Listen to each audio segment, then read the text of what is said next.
a second. YouTube, Facebook. Yes, we are live. YouTube, Facebook. All right. And let's see, go back to Zoom. And here we are back at Zoom. Okay. Let us chant something. Let's see, what are we going to chant today? Something simple. How about Goranga Balite Havi Pulakashudaya? Get the guitar.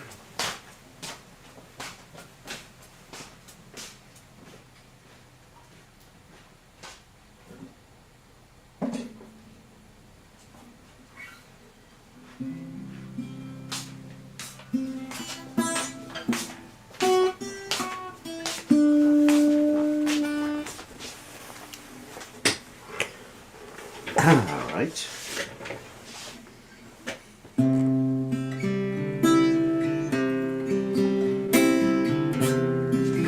Whoop, camera.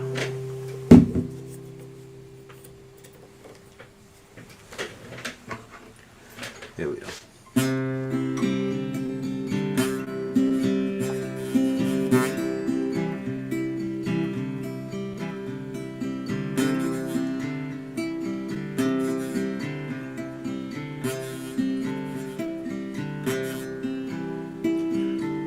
Goranga Balite Havi Pulakashudaya Ayane Muli Ayane Abidir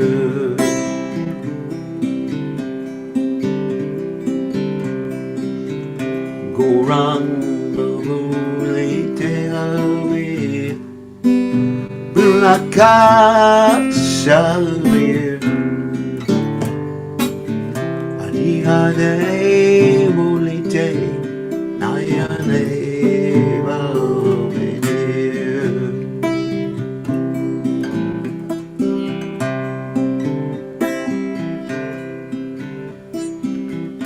Harakabe Nitai Janera Corona Be Samsara Bashana Ura Kabe Tucha Be Harakabe Nitai Chandera Corona Hoibe Samsara Bashana Ura Kabe Tucha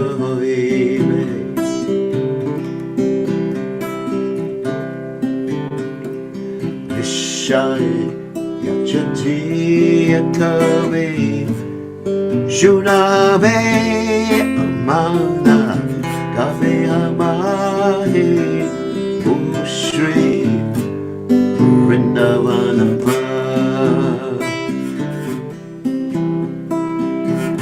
Vishai Yachati Akabe Shunabe Amana Kabe Amahe Rabbo Tree Vrindavanapa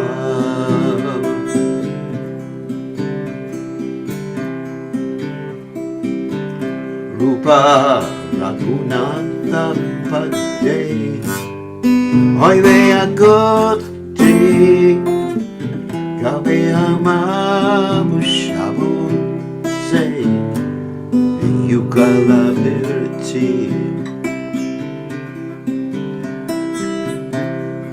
Rupa Raghunatha Pade Hoive Agoti Kabe Say Yukalabiti Rupa Raghunatha Mane Rahu Morak Shah Ratana Ko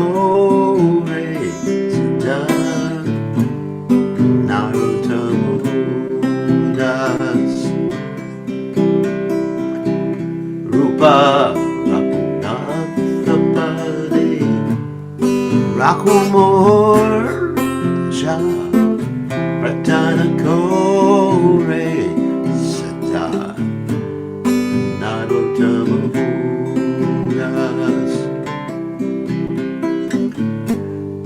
Gorangava Liteabe Pulakasharir Hati Hate Pulite Nayane Avenir Goranga Liteabe Pulakasharir Hati Hate Pulite Nayane Avenir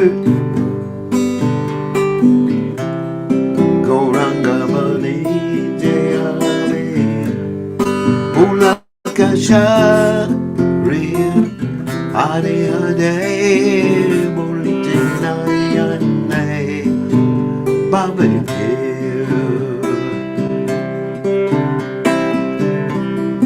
Gorangavani Deave Pulakas Sharir Adi Hare Murite Nayane Mavenir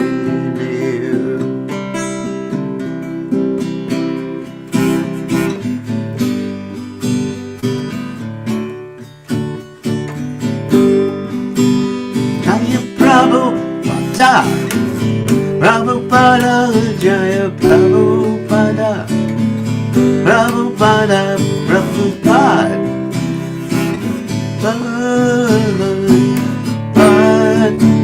Prabhupada, Jaco, Hebo, Mohari, Mohari, Mo. Jai Om Vishnupad Paramahansa Parabhakacharya. Also Tera Satashi Shimad, His Divine Grace, Abhaya Chandananda Bhaktivedanta Goswami, Srila Prabhupada Ki Jai, ISKCON Founder Acharya Srila Prabhupada Ki Jai, Anantakoti Vaishnava Vrinda Ki Jai, Namacharya Srila Haridas Thakur Ki Jai, Prem Se Kaho Shri Krishna Chaitanya Prabhu Nityananda Shri Advaita Gadadhar Shiva Siddhi Gaur Bhaktivinoda Ki Jai, Shri Shri Radhakrishna Gopi Gopinath Sayam Kunda Radhakunda Giri Govardhan Ki Jai, Vrindavanam Ki Jai, Mathuram Ki Jai, Jagadha Swami Ki Jai, Yamunamai Ki Jai, Srimati Tulasi Devi Ki Jai, Samveda Bhakta Vrinda Ki Jai, Gaur Premananda Hari Hari Bol. All glories to the assembled devotees, all glories the assembled devotees, all glories the assembled devotees. All glories to Shri Guru and Gauranga Srila Prabhupada Ki Jai, Nama Om Vishnu Padaya, Krishna Prastaya Bhutale, Srimati Bhaktivedanta Swami Namani Namaste, Saraswati Devi, Gauravani Pacharane Nevashesha Shunyavadi Paschata Deshatari.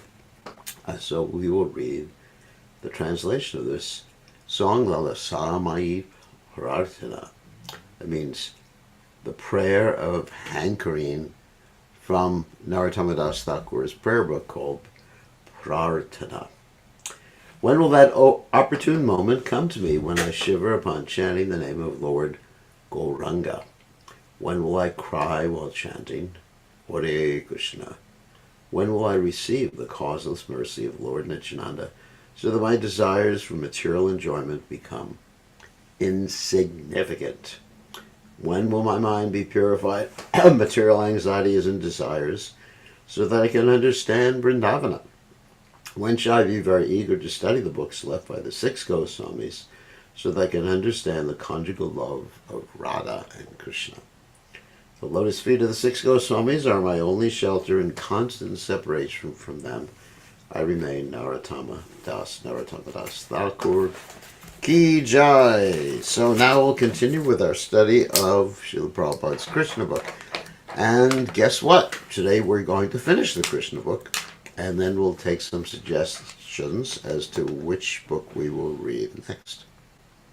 Well, I think it's almost for sure we're going to finish the Krishna book because it's just a little bit left in the 90th chapter of the Krishna book. 90th chapter is the last chapter.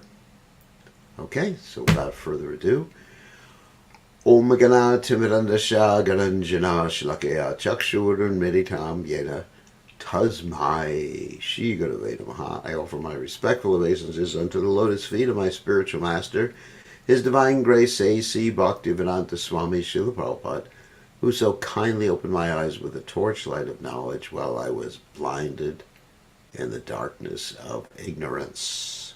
Okay, let's share the screen. 1 second. Here we go.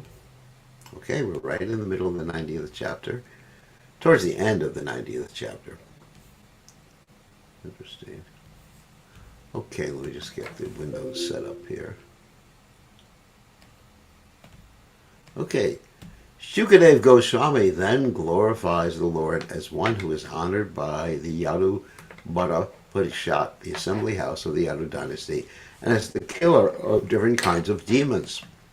Krishna, the Supreme Personality of Godhead, could have killed all the demons by employing his different material energies, but he wanted to kill them personally to give them salvation.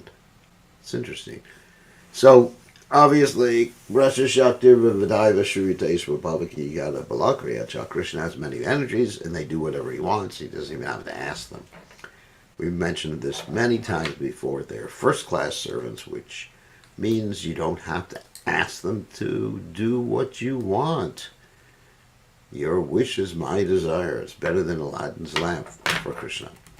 There was no need of Krishna's coming to this material world to kill the demons. Simply by his willing, many hundreds and thousands of demons could have been killed without his personal endeavor. But actually he descended for his pure devotees to play as a child with Mother Yashoda and Nanda Maharaj to give pleasure to the inhabitants of Dwaraka. By killing the demons and giving protection to the devotees, Lord Krishna established the real religious principle, which is simply love of God. By following the factual religious principle of love of God, even the living entities known as Stira Chara were also delivered of all material contamination and transferred to the spiritual kingdom. Stira means the trees and plants which cannot move, and Chara means the moving animals, especially us, especially the cows. When Krishna was present, he delivered all the trees, monkeys, and other plants and animals who happened to see him and serve him, both in Vrindavan and in Dwarka, and also in Mathura too. So it's very, very interesting. So these are the reasons why Krishna comes. Not really to kill the demons, not really to establish religious principles, not really. He could do those particular activities or enact those particular activities through his energies. But he comes to show us what he's like and also to respond to the entreaties of his devotees, because Krishna will come personally to save his devotees. Now, there's a very interesting verse in the Bhagavad Gita. What is that? Ananyaschintayanto mam yejanak paripasate tesh nichayuktanam bhajatam brihipofagam. What is that? Tesham. All right. Yeah, no, that's not the verse. The verse is Ananyas Chinta. Here we go. Ananyas Chinta Yanto Mam Yejanak Paripatastay Tesham Nichayuktamam Yoga Sheva Vahamiyaham. Okay. Here is the verse. So the verse is, for those who are devoted to me, I personally protect what they have and carry what they lack. And there's an interesting story in the Vedic literatures about that. Once upon a time, there was a person who was studying Bhagavad Gita. And as he was studying Bhagavad Gita, he read that verse. And he thought, well, Krishna doesn't do it personally with his devotees. He does it through his energies. So he objected to Krishna saying that in the verse, that Krishna did it through his energies. So what he did is he sort of like scratched out that verse in the Bhagavad Gita. Okay? So he thought, or at least part of the verse, or maybe scratched it out and changed the Sanskrit a little bit. Whatever he did, he scratched that part of the Bhagavad Gita. All right. So he thought, Krishna doesn't do it personally. And Yogic saying, Vahamyaham. He said, Krishna doesn't do it personally. He does it through his vibhutis, his energies, his opulences, etc. So this gentleman went to take his bath before taking prasadam. All right, so he went to take his bath before taking prasadam. And so in the meantime, while he was taking his bath, a little boy comes to the door of his cottage. And that little boy knocks on the door of his cottage. And who answers the door but this Brahmin's wife? And the Brahmin's wife looks at this little boy, who is begging, I guess, another Brahmin boy, and she sees that he's all scratched up and bloody. Oh my God. What happened? And she said, what happened to you? And the little boy said, your husband did it to me. Oh my God. My husband did it to you? Why would he do something like that? So later on, of course, her husband comes back after taking his bath, and she says, why did you mistreat that little boy? And her husband says, which little boy? And I never beat anyone or mistreated someone or scratched them or anything like that. And the wife describes the little boy, He was sort of like blackish blue, his skin, and he had a little flute in his belt, and he had black hair, and he was very attractive, but he was all scratched up. And so then the man understood, that was Krishna. And Krishna was showing that yes, he personally takes care of his devotees, not just impersonally. So Krishna likes to personally take care of his devotees. Just like, let me give you an example. Just like if you have loving, or someone has loving parents, which are very hard to get nowadays. Anyway, let's say you have loving parents, and the parents have the opportunity to just hire someone to take care of you, rather than taking care of you themselves. They're thinking, what's the use of taking care of this little kid? And the little kid will get taken care of by the people we can hire. No, the loving parent enjoys taking care of their child, right? Or their children.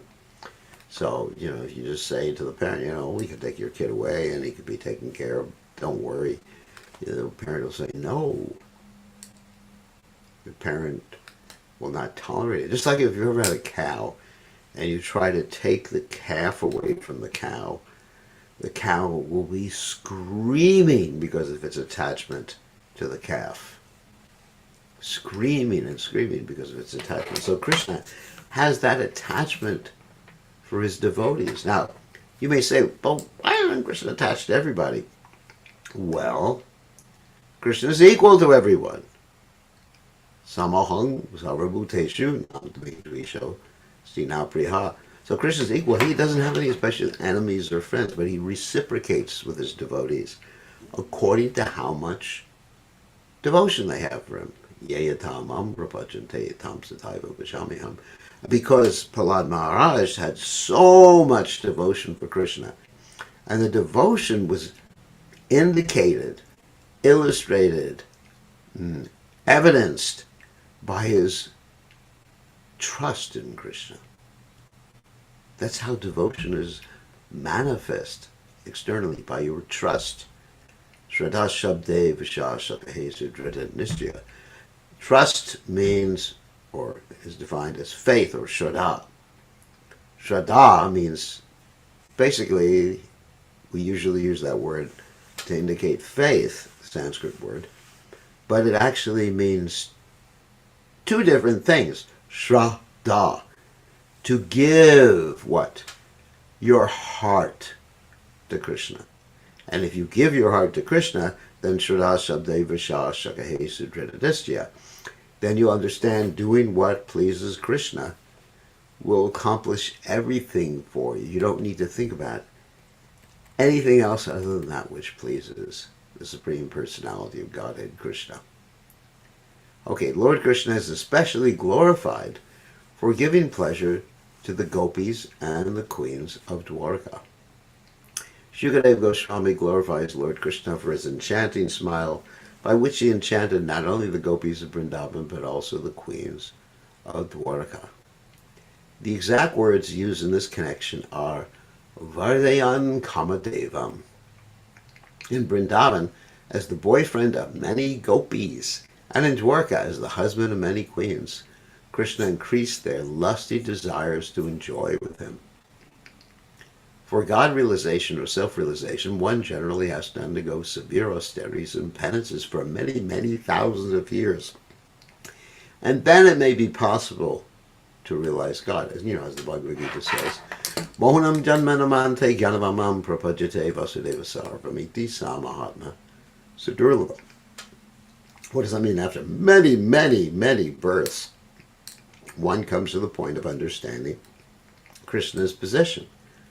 Vasudeva Sarvamiti, and such a great person who after many, many, many, many, many births comes to understand Krishna, that person is a very rare person. But the gopis and the queens of Dwarka, simply by enhancing their lusty desires, now their lusty desires were not lust. It's apparently may look like lust, but it's not lust. To enjoy Krishna as their boyfriend or husband receive the highest type of salvation. So it's not that if you just start lusting after the deities or something like that you're going to attain salvation.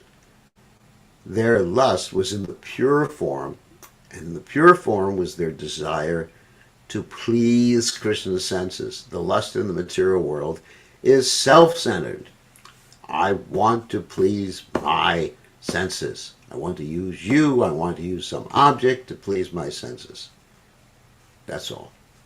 So we have to be very careful when we're performing Krishna consciousness or the activities of Krishna consciousness that we don't have the consciousness of thinking these activities are meant to make me happy, these activities are meant to make Krishna happy, then automatically you become happy. The behavior of Lord Krishna with the gopis and queens is unique in the history of self-realization.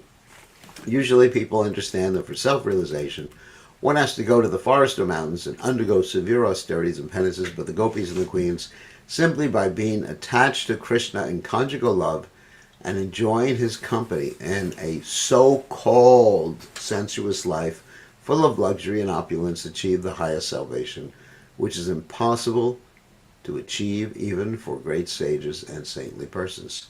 Similarly, demons such as Kamsa, Dantavakra, and Shishupal, who all treated Krishna as an enemy, also got the highest benefit of being transferred to the spiritual world. So, when Prabhupada uses the expression here, spiritual world, that can refer to Goloka Vrindavan, it can refer to the Vaikuntha planets, or it can refer to the Brahmajyoti. So the demons, generally, they get sent to the Brahmajyoti. And that's the spiritual world. Unfortunately, when they go there, they have to come back eventually. In the beginning of Srimad Bhagavatam, Srila Vyasadeva offered his respectful obeisances unto the Supreme Truth, Vasudeva Krishna. That's Om Namo Bhagavate Vasudevaya, which is what we say before Bhagavatam class. After that, he taught his son Shukadeva Goswami to preach Srimad Bhagavatam. It is in this connection that Shukadeva Goswami glorifies the Lord with the word Jayati. Following in the footsteps of Srila Vyasadeva, Shukadeva Goswami and all the acharyas in the cyclic succession, the whole population of the world should glorify Lord Krishna, and for the best interest, they should take to this Krishna consciousness movement. The process is easy and helpful. It is simply to chant what? The Maha Mantra. Hare Krishna, Krishna Krishna, Hare Hare, Hare Ram, Ram Ram, Hare Hare. Lord Chaitanya has therefore recommended that one be callous to the material ups and downs.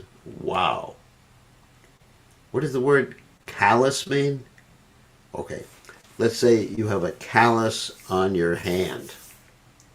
For example, I have some calluses on my hands. The reason is because I play the guitar, and if I didn't have the calluses, it would be painful to play the guitar. When I pick up the guitar after a long time of not playing it, it takes a while to develop the calluses again. So the callus means I don't have any feelings, positive or negative, towards what I'm touching, at least the strings of the guitar. So in the same way, we want to not feel attracted nor feel repulsed by things that happen in this material world. That's the stage of neutrality. Of course, the devotee is far more than neutral. He's positive about Krishna and neutral about the material world. Material life is temporary. Tell me about it. And so the ups and downs of life may come and go. When they come, one should be as tolerant as a tree and as humble and meek as the straw on the street. But certainly he must engage himself in Krishna consciousness by chanting Hare Krishna, Krishna Krishna, Hare Hare, Hare Ram, Ram Ram, Hare Hare. And actually that's one of the tricks that I have when dealing with the material world. Let's say if there's something going to be really attractive to me, like, what would be attractive? Like a car, some new car or something like that. Then instead of contemplating it, becoming obsessive about it. See, that's the problem with most of us. The reason we may fall, not myself, but all of you, of course, the reason we may fall into Maya is that something piques our consciousness or our curiosity, and we begin to think about it. And what happens? Jayato Visha Pumsam, Sangos Tesha Pajayate, Sangat Sanjayate Kama. Kama Krota Bijayate. We contemplate it. We become attached to it. We become lusty after it. Lusty in the sense of greedy. Okay, let's use that word instead of lust, because that's oftentimes misunderstood. We become hankering for it. Lust, and then we get angry. Kamakroto Vijayate. So, that's Bhagavad Gita verse. So, we love to obsess about things in this material world. So, the mind, naturally, what? Is like the wind. Chanchalahi Manaha Krishna Pranati Dal Balavadradam Tashaham Nigraham Manye Ayor Ivashirushka. The mind is like the wind. We start contemplating, oh, woe is me. Oh, woe is me. I'm depressed. I'm really depressed. No one loves me. This world is horrible. Yeah, maybe horrible. But anyway, it's not horrible. It's Krishna's world. And then it grows and grows and grows. It's like you're watering a plant. The plant just grows. That's called obsession. And then compulsive, whatever. You're trying to enjoy the material world. So instead, as soon as the mind starts to go to the negative or to something you don't want, instead of thinking negatively about it, just start going, Hare Krishna, Krishna Krishna, Hare Hare, Hare Ram, Ram, Hare Hare.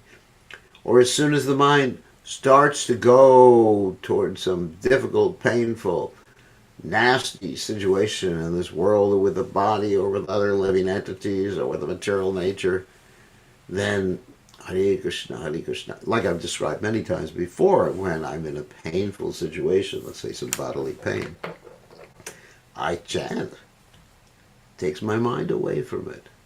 The mind goes to Krishna. So that's why Queen Kunti prays, please let these difficulties happen again and again, so apunar bhavadarshanam, so I won't see repeated birth and death, and so I can remember you. The Supreme Personality of Godhead, Krishna, The super soul of all living entities out of his causeless mercy comes down and manifests his different transcendental pastimes in different incarnations. Hearing the attractive pastimes of Lord Krishna's different incarnations is a chance for liberation for the conditioned soul, and the most fascinating and pleasing activities of Lord Krishna himself are still more attractive because Lord Krishna personally is all attractive. And Krishna becomes attracted to his own activities. And Krishna becomes attracted to his own beauty. That's why he appears as Sri Chaitanya Mahaprabhu, to see himself from her perspective, to understand his beauty, to enjoy the happiness the devotees experience by worshiping Krishna. Krishna wants to become his own devotee, and that's Lord Chaitanya Mahaprabhu. Following the holy footsteps of Srila Shukadeva Goswami, we have tried to present this book, Krishna, for being read and heard by the conditioned souls of this age. By hearing, in other words, Prabhupada wanted to give us this 10th canto. He wasn't sure that he was going to stay in this world long enough to finish the 10th canto, or even start the 10th canto. Of course, Prabhupada did start the 10th canto, but certainly he wasn't able to go very far in the 10th canto when he was directly translating the Bhagavatam. So instead, he gave us Krishna book first, so we wouldn't be missing anything. And the Krishna book is the summary study of the 10th canto of Srimad Bhagavatam with the Bhaktivedanta purports. By hearing the pastimes of Lord Krishna, one is sure and certain to get salvation, to be transferred back home, back to Godhead. It is stated by Shukadeva Goswami that as we hear the transcendental pastimes of the Lord, we gradually cut the knots of material contamination. Therefore, regardless of what one is, if one wants the association of Lord Krishna in the transcendental kingdom of God for eternity and blissful existence, one must hear about the pastimes of Lord Krishna and chant the Maha Mantra. Hare Krishna, Krishna Krishna, Hare Hare, Hare Ram, Ram Ram, Hare Hare. The transcendental pastimes, so the chanting of the holy name of the Lord can free you from the most difficult predicament. No matter what's happening with your mind or your body or other living entities, just start chanting. Just go Hare Krishna, and when you're going to sleep at night, chant yourself to sleep. In your mind, of course, not out loud. The transcendental pastimes of the Supreme, and when you wake up in the morning, first thing you should do is Hare Krishna. When you take a shower, the first thing you should do, not first thing you do, take a shower, you got to get up out of bed first. But when you go in the shower, then you should be chanting Hare Krishna, Krishna. And when you're brushing your teeth, you should be chanting your mind, obviously, not out loud. Hare Krishna, Hare Krishna. When you're cooking for Krishna, or you should be listening to some class or engaging the ear in some way in Krishna's service, the ear and the tongue. The transcendental pastimes of the Supreme Personality of Godhead, Krishna, are so powerful that simply by hearing, reading, and memorizing this book, Krishna, one is sure to be transferred to the spiritual world, which is ordinarily very difficult to achieve.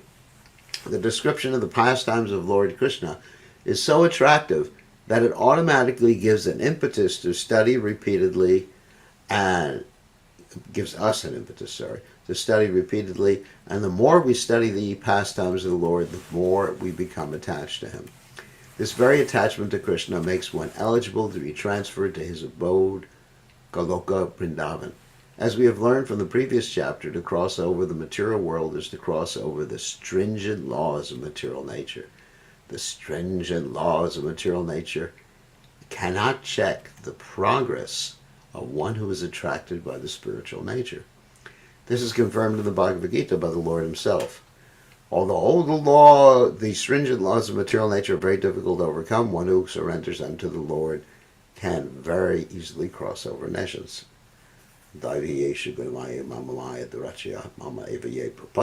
Etc. There's no influence of material nature in the spiritual world. As we have learned from the second canto of Srimad Bhagavatam, the ruling power of the demigods and the influence of material nature are conspicuous by their absence in the spiritual world. Another thing that's conspicuous is the time factor. There's sort of a spiritual time there, but it's timeless from the material perspective. Okay. Srila Sukadeva Goswami is therefore advised Maharaj Parikshit in the beginning of the second canto that every conditioned soul should engage himself in hearing and chanting the transcendental pastimes of the Lord. Srila Sukadeva Goswami also informed King Parikshit that previously many other kings and emperors went to the jungle to prosecute severe austerities and penances in order to go back home, back to Godhead. In India, it is still a practice that many advanced transcendentalists give up their family lives and go to Vrindavan to live there alone and completely engage in hearing and chanting the holy pastimes of the Lord. One really has to have a real taste to be able to do that and give everything up. This system is one. How does one get a taste? By associating with great devotees like His Divine Grace Srila Prabhupada. This system is recommended in Srimad Bhagavatam, and the 6 Goswamis of Vrindavan followed it. But at the present moment, many karmis and pseudo-devotees who have overcrowded the holy place of Vrindavan just to imitate this process recommended by Sukadeva Goswami. It is said that many kings and emperors formerly went to the forest for this purpose, but Srila Bhaktisiddhanta Saraswati Thakur does not recommend that one take up this solitary life in Vrindavan prematurely. In fact, Srila Prabhupada wrote in his Vrindavan Bhajan that if one is simply sitting in a holy place, and not qualified, of course, chanting, he is simply eating the mind's bananas. What does that mean? Bananas means he's crazy. He's eating the mind's bananas, just in his mental platform. Srila Bhaktisiddhanta Saraswati Thakur never recommended that people go to a holy place and just sit down and chant. And Srila Bhaktivinoda Thakur says you go there for 2 weeks max. That's called a fortnight. Because after that time, your mind will be wandering, or even before that time, your mind is going to be wandering. And you'll take the holy dham as an ordinary place. One who prematurely goes to Vrindavan to live in pursuance of the instructions of Sukadeva Goswami again falls victim to Maya, even while residing in Vrindavan. To check such unauthorized residence in Vrindavan, Srila Bhaktisiddhanta Saraswati Thakur has sung a nice song in this connection, the purport of which is as follows: My dear mind, why are you so proud of being a Vaishnava? Your solitary chanting of the holy name of the Lord is based on a desire for cheap popularity, and therefore your chanting is only a pretension. Such an ambition for a cheap reputation may be compared to the stool of a hog, because such popularity is another extension of the influence of Maya. It's a pretty heavy statement. So Prabhupada, he wanted devotees to go to Vrindavan to get rejuvenated, let's say for a fortnight. He wanted them to go to render service, but not just to hang out there. You know, if you have some service to the Vaishnavas, service to Vrindavan itself, service to the deities, service to the temple, yes. But just to remain in Vrindavan, that was not Prabhupada's recommendation. You can go for a short time. One may go to Vrindavan for cheap popularity, and instead of being absorbed in Krishna consciousness, one may always think of money and women, which are simply temporary sources of happiness. It is better that one engage whatever money and women he may have in his possession in the service of the Lord, because sense enjoyment is not for the conditioned soul. The master of the senses is Rishikesha, Lord Krishna. Therefore, the senses should always be engaged in his service. As for material reputation, there were many demons like Ravana who wanted to go against the laws of material nature, but they all failed. Of course, Ravana was the opponent of Lord Ram, the one who tried to have Lakshmi without Narayan or Sita without Ram. One should therefore not take to the demoniac activity of claiming to be Vaishnava just for false prestige without performing service to the Lord. But when one engages oneself in devotional service to the Lord, automatically the Vaishnava reputation comes to him. There's no need to be envious of the devotees who are engaged in preaching the glories of the Lord. We have practical experience of being advised by so-called Babajis in Vrindavan that there is no need to preach, and that it is better to live in Vrindavan in a solitary place and chant the holy name. And they told Prabhupada, don't leave Vrindavan, you are too old. And if Prabhupada had listened to them, we would all be in HELL right now, or worse. Such Babajis do not know that if one is engaged in preaching or in glorifying the Supreme Personality of Godhead, the good reputation of a preacher automatically follows one. Krishna the Gita says, no one is more dear to me than the person who preaches the Bhagavad Gita. One should not, therefore, prematurely give up the honest life of a householder to lead a life of debauchery in Vrindavan. Srila Shukadeva Goswami's recommendation to leave home and go to the forest in search of Krishna is not for immature persons. Maharaj Parikshit was mature. Even in his household life, or from the very beginning of his life, he worshipped Lord Krishna's Murti. In his childhood, he worshipped the deity of Lord Krishna. It's also described that he had, even before he was able to worship the deity, he had like dolls of Krishna. And later, although he was a householder, he was always detached, and therefore, when he got the notice of his death, he immediately gave up all connection with household life and sat down on the bank of the Ganges to hear Srimad Bhagavatam and the association of devotees. Thus ends the Bhaktivedanta purport of the 90th chapter of Krishna, the summary description of Lord Krishna's pastimes. And thus ends our reading of Srila Prabhupada's Krishna book. So now we're going to first of all take questions, and then we're going to try to figure out what book we'll do next. I have my ideas about which book we're going to do next, but anyway. And okay, we ended sharing the screen, and I will allow you to unmute yourselves. So which book? Oh, all right. Let's have questions about today's class first. Who has questions before we get into which book we want to read next? You can type in the text window or chat window, you can unmute yourself, or you can raise your hand. Okay, Vidvan. Hare Krishna, Gurudev. Hare Krishna, good to see you. So, Good what's the question? My question is around preaching. Is preaching just about taking a class with some new aspiring devotees, or there are different kind of preaching, talking about Krishna consciousness with someone who doesn't know anything about Krishna consciousness? Is that preaching as well? Well, let's get away from the use of the word preaching, because to me it has a lot of heavy, what we call connotations. That means meanings to it, like, I think of Christian preachers who are berating people. So let's talk about sharing Krishna consciousness. Sharing Krishna consciousness can be done in different assemblies.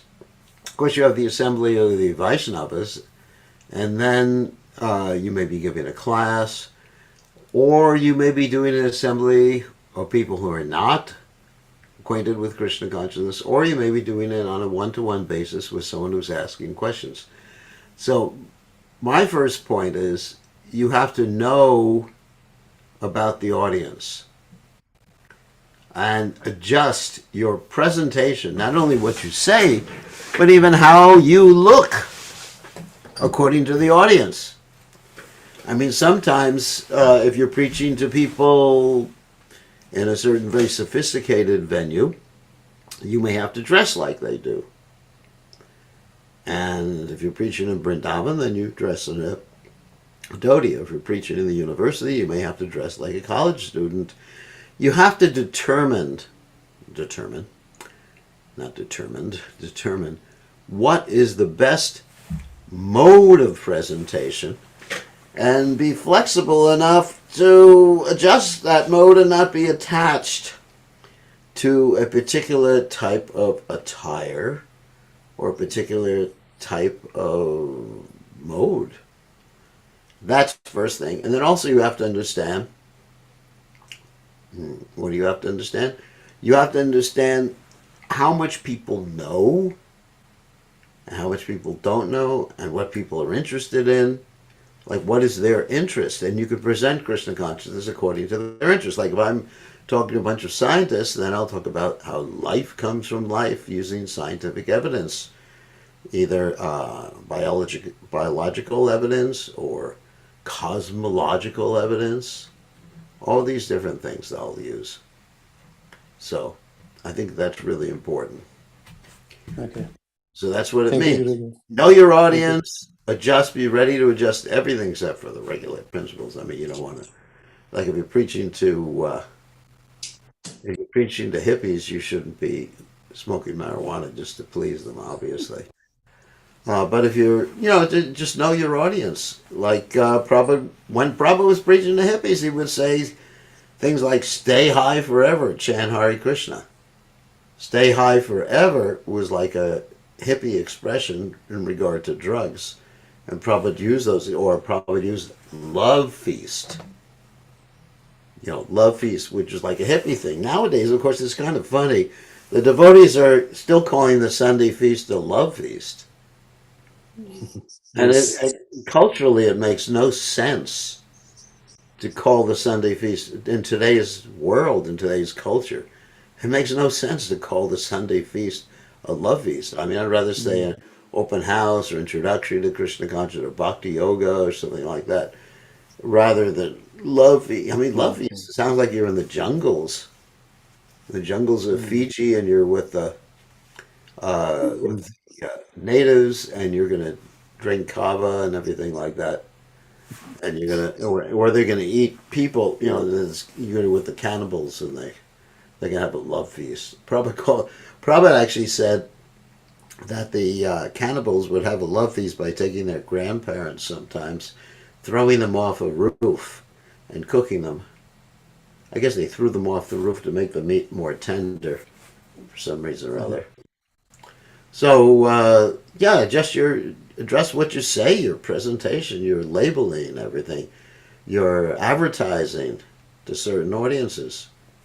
That's really important. There's a different presentation for educated Westerners or for people from India or people from China or wherever you are, but be flexible, not attached Okay. to. Thank you, Gurudev. Okay, thank you. That's a good question. Who else has a question before we get into suggestions? Anyone else have a question? Gora Hari, you have a question. Hare Krishna Maharaj, please accept my obeisances. All glory to Srila Prabhupada. Oh, there's Prabhupada. My question is concerning along the same line preaching. I know that Krishna consciousness is not an imposition of the mind, but preaching is kind of like, isn't it like, something we have to do? Have to do? Yeah, I You know don't, we have to do it anyway, spiritually speaking, you don't but have to. I mean, but not as an you can imposition, is just it? sleep and eat all day if you want. Huh? You don't have to. In English, we don't say have to. It's a good idea to do it if you want Krishna's mercy, but you don't have to do anything. Okay. Have to means it's imperative. So it's a good idea if you want to advance quickly. We should share Krishna consciousness rather than the way I think of it is sharing something that's so nice rather than preaching is to me has like a one directional connotation to it. That you're just like forcing something, you're just like feeding your child. Your little baby doesn't want to eat. And I remember my brother, he didn't want to eat, so my mother had to grab his mouth, hold him by the sides of his mouth, and force his mouth open and shove the food down his mouth. To me, that's what the word preaching means. So we should engage in sharing Krishna consciousness. We should be compassionate. First thing, if we want to share Krishna consciousness, we have to be compassionate and tolerant.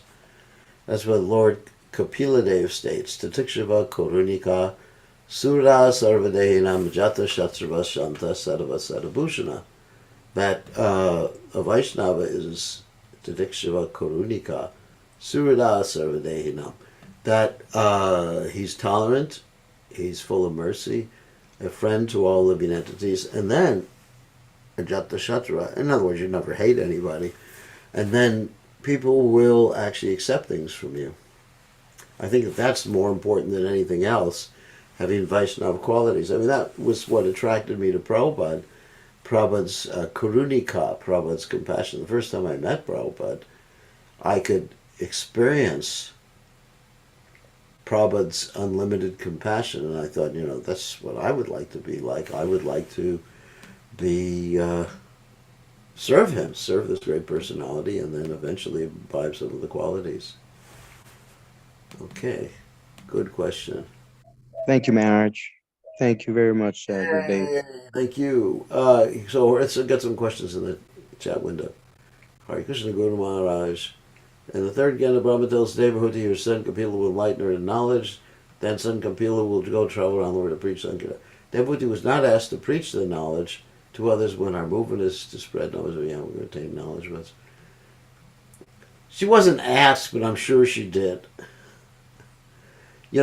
Obviously, what you read in the third canto is not everything that the Lord told Devahuti or that Lord Kapila Dev told Devahuti. It's the essence. I mean, you can't say that his whole interaction with Devahuti is contained within the third canto of Srimad Bhagavatam. There's a lot more. So we don't know whether she was asked to preach, and I'm sure she did. Because when one is overcome with compassion for other living entities, that's a test of a Vaishnava. What is that? Vanchakalpatarubhyascha kripa sindhubhyevacha patitanam pavanebho Vaishnavebhyo namo namaha. A Vaishnava is an ocean of compassion. So a Vaishnava is overflowing. If we see someone and there is a possible way of sharing Krishna consciousness with someone, then there's an impetus to do it. And so Devahuti was a Vaishnavi, so I'm sure she had that. Gurudev, what is the mandatory requirements for an ISKCON devotee to give class on the Vyasa-san? Whoops. What are the mandatory requirements? Well, you have to follow the regular principles. Follow regular principles, know the books, preach from the Shastra, the Siddhanta, the Tattva, all those other things like that. That's mandatory. And the other things are recommended, like you should know Bhagavad Gita pretty well, etc. like that. So next question, Hare Krishna Gurudev, please tell my question. The demigods who took birth in the Yadu dynasty, were they pure devotees? Some of them. Some of them were not. Are they eternal associates of Krishna in this material world? Not necessarily. Some of them were, some of them were not. Some demigods are pure devotees, like Vidura. He's a pure devotee. Of course, he's not a member of the Yadu dynasty. He's in the Puru dynasty with the Pandus and the Kurus. So, but he's a pure devotee because he's Yamaraj. And some of the demigods are pure devotees. I mean, Lord Rama is a pure devotee, certainly. So it just depends each one. Let's see if there's any other questions, and then we can talk about what book we're going to read. So there are some suggestions here. There were some suggestions like Mukunda Mala Stotra, Narabhakti Sutra, Jaiva Dharma. I was thinking that there's one major book of Srila Prabhupada's. Here, I guess I'm the boss here. So there's one major book of Srila Prabhupada's we have not done so far, which is one of the basic books, which is Isopanishad. Now, Srimad Bhagavatam is just too long. That in itself would be several lifetimes. It takes something we can digest. And Srimad Bhagavatam, we're giving class in Srimad Bhagavatam every morning, or there's a class every morning. So I was thinking of Isopanishad. Isopanishad is one of the first books that Srila Prabhupada translated during the beginning days of the Krishna conscious movement, we used to chant the mantras for Mangalarti before we had the Guru Vastika. We chant Om Purnamada Purnamidam, etc. And it was very, very beautiful. And the Upanishad teaches us basically the whole philosophy of Krishna consciousness in a nutshell. The Siddhanta, the Tattvas, everything is there in the Upanishad. I mean, not information about Krishna and Goloka Vrindavan or anything like that, but the nature of God, the nature of this material world, what we should do with this material world. That's all there. So I was thinking this is the one book we didn't do. And then after that, I was thinking, I think we did all the Prabhupada's major books so far. We did Nectar of Devotion, Bhagavad Gita. Science of Self-Realization is not one of the major books. Science of Self-Realization is actually excerpts from Srila Prabhupada's lectures. I don't consider that. I mean, they're wonderful books, but they're, but at the same time, they're not Prabhupada's major book. They're excerpts from other things. So, anyway, we had some votes here, like Srila Prabhupada Lilamrita, possibly. I was thinking about something much more philosophical than that. My mind tends to go to Upadeshamrita. We did on Upadeshamrita already. Actually, we did that. TLC, TLC, we did Chaitanya Charitamrita. Brihad Bhagavatamrita is an interesting book. Yeah, we did the Chaitanya Charitamrita, so to do TLC would be sort of repetitive because we did the TLC is the summary study of the Chaitanya Charitamrita. That's what Brihad Bhagavatamrita sounds like really interesting if we did that one. Yeah, I think that would be good. I mean, so it's sort of in between Brihad Bhagavatamrita and Jaiva Dharma. But Brihad Bhagavatamrita is an ISKCON book, so, I mean, Jaiva Dharma is Bhaktivinoda Thakur, you can't go wrong with that. But Brihad Bhagavatamrita was done by Prabhupada's followers, specifically Gopi Puranadana Prabhu, and who is no longer with us, a great soul. So yeah, so I think we'll do Brihad Bhagavatamrita after Ishopanishad. That's actually a good suggestion. See, I'm not that autocratic. Yeah. Yeah, we did the Upadeshamrita already in the past. All right. I think that's good. Okay, we're settled. So anybody have any questions? Chaitanya Bhagavat. Yeah, I'd love to do Chaitanya Bhagavat, but okay, let's do Upanishad first, and then we'll figure it out after that point. Yeah, Chaitanya Bhagavat would be amazing, but all right, let's figure that out after that point. We'll have to take votes, have everybody send in their votes, and go to the polling places. You have to be over 18 to vote. So anyway, so okay, I guess that's it. So thank you all very much, and we'll see everybody tomorrow. Yes, tomorrow we will. CB, Chaitanya Bhagavat. What about Brihad Bhagavatamrita? Anyway, let's see. We'll take votes, and I'll decide. So, all right. I mean, yeah, if we did Chaitanya Bhagavat, it would go on for a long time, not just the festivals. That's like a whole year, most of a year's worth of book. And Brihad Bhagavatamrita is also, I would say, probably a whole year. Oh, Atmanandani, you had a question. Let me just look at your question. I don't see your question. Oh, yeah. Shouldn't we approach the material world with caution instead of being neutral? Well, that's actually a good question.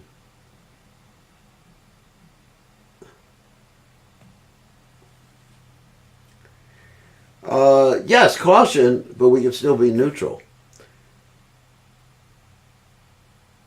Neutral means basically we're not attracted to it nor repulsed by it. Because if you're approaching the material world with repulsion, that means disgust with something in the material world. That means you're thinking of it more. That means you're attracted to it. Yes, caution and fear. You can be cautious and fearful, but just neutral simultaneously. I mean, there's a lot of things we should be cautious about. You know, it's just like we're cautious about crossing the street if there's traffic. But you're neutral. It's not that you're thinking of it negatively. You just know you're cautious about it. So neutrality can be there at the same time, or callousness can be there at the same time that you're cautious. So the material, yes, we should be aware that the material world can entrap us. Okay, thank you for your questions. I guess that's it.